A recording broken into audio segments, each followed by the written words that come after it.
परंतु मैं ऊंचे शब्द से धन्यवाद करके तुझे बलिदान चढ़ाऊंगा, जो मन्नत मैंने मानी उसको पूरी करूंगा। उद्धार यहोवा से ही होता है। ट्रबल टाइम में, मुश्किल टाइम में, जब योना मर रहा था पेट के अंदर, मछली के पेट के अंदर, उसने मन्नत मांगी, परमेश्वर जो तू कहेगा मैं पूरा करूंगा, अपनी सारी जिंदगी तेरा काम करूंगा। अगर तू मुझे छुड़ाए, मुझे आजाद करे, इस बीमारी से मुझे छुड़ाए, इस मुसीबत से छुड़ाए, इस कर्जे से छुड़ाए, मैं तेरी मन्नत मांगूंगा, मैं परमेश्वर ये करूंगा, वो करूंगा, अपनी लाइफ तुझे दूंगा।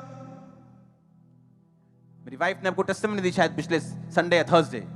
एक औरत आई चर्च में जो नौकरी उसको मिलना पॉसिबल नहीं थी, प्रभु को आके बोलती, परमेश्वर पहले 3 महीने की तनख्वाह मैं तुझे दूंगी अगर तू मुझे नौकरी, सरकारी नौकरी देगा। सरकार से लेटर आया, आपकी नौकरी पक्की हो चुकी, और हजारों लोग वेटिंग में। वो चर्च में जब स्लिप्स कटाने के लिए आई, कहती ये स्लिप्स हैं, मैं स्लिप्स तो इकट्ठी कटवा रही हूं, लेकिन मैं 3 महीने की जो तनख्वाह है उसने ऐसे रखी एक एनवेलप में, प्रभु जी का पहले महीने दी, दूजे दी, तीजे दी, ताकि प्रभु को मालूम हो जाए कि मैं 3 महीने का अपना दे गई। हालेलुया।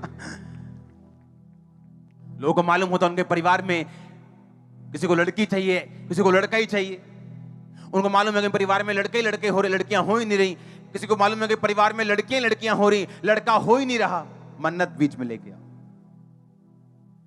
अगर आपके सामने मुसीबत खड़ी, वो अपने आप नहीं जाएगी, आपको कुछ एक्स्ट्रा वेपन लेना होगा उसको मारने के लिए। ये आत्मिक लड़ाई है।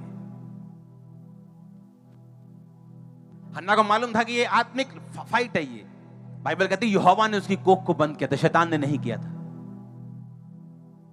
अगर आप वाव की पावर जानते हैं, मन्नत की पावर जानते हैं, आप पीछे नहीं रहेंगे कभी, आगे बढ़ेंगे।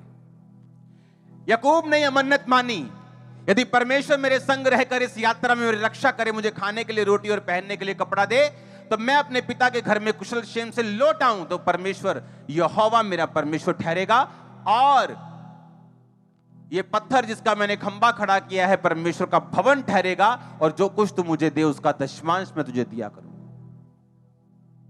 क्योंकि ये मन्नत याकूब ने अपने बाप से सीखी थी, उसके बाप ने उसके बाप से सीखी थी। इसलिए बोलते हैं अब्राहम, इसहाक और याकूब के परमेश्वर।